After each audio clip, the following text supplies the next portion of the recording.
ба фурӯш гузоштааст. шумо бигӯед ки ҳамин дорои арбидол 2 моҳ пеш чӣ қадар арзиш дошт? 2 моҳ пеш охиронбор 54 сум 57 сом фурӯхтам. хош, нархи ҳозираш чӣ қадар аст? ҳозираш охиҷон 2 соли 20 сум 23 сум то 2 соли 50 сум гузонад. метавон хулоса кард ки барои чунин афроди манфиатҷӯ саломатии миллат ягон арзиш надорад. чунин нафарон манфиати шахсии худро аз солимии аҳолӣ боло гузошта бо истифода аз вазъият манфиатҳои худро пиёда месозанд. чунин кирдори ғайриинсонии афроди манфиатҷӯ беихтиёр мақоли гур сӯзаду дег ҷӯшадро ба ёд меорад. дар вазъияте ки пандемияи COVID-19 дар баробари кишварҳои пешрафтаи ҷаҳон аз ҷумла дар тоҷикистон ба қайд гирифта шудааст, дасти кӯмаку ёрмандӣ дароз кардан ба ниёзмандону беморон нишонаи олии инсониро ифода мекунад. аммо дар моҳи шарифи рамазон ба ҷои чунин амалҳои хайр бо истифода аз фурсат ва эҳтиёҷоти мардум ба маводҳои тиббӣ нархунавои онро ба таври сунъӣ чандин маротиба боло бурдан гувоҳи беимониву бевиҷдонист.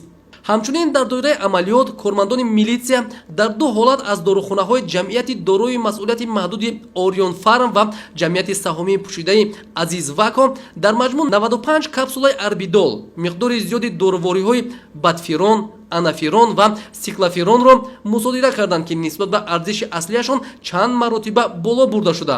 нисбат ба арзиши аслияшон чанд маротиба боло буда ба фурӯш гузошта мешуданд.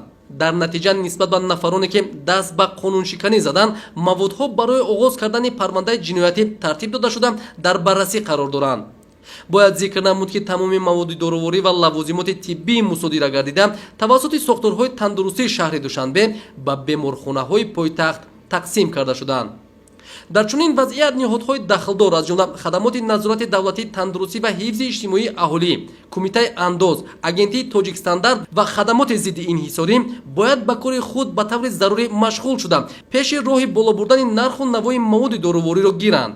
нафароне ки аз оҷизии беморону корафтодагон истифода бурда мехоҳанд маблағи зиёд ба даст оранд, на танҳо дар назди имону виҷдони худ ва шариати ислом, балки дар назди қонун ҳатман ҷавоб мегӯянд. баргузории амалиёти шартии дорухона аз ҷониби кормандони раёсати вазорати корҳои дохилӣ дар шаҳри Душанбе бо мақсади ошкор намудани ҳолатҳои ба таври сунъӣ ва худсарона боло бурдани арзиши маводи дороворӣ ва лавозимоти тиббӣ дар ҳудуди пойтахт идома дорад.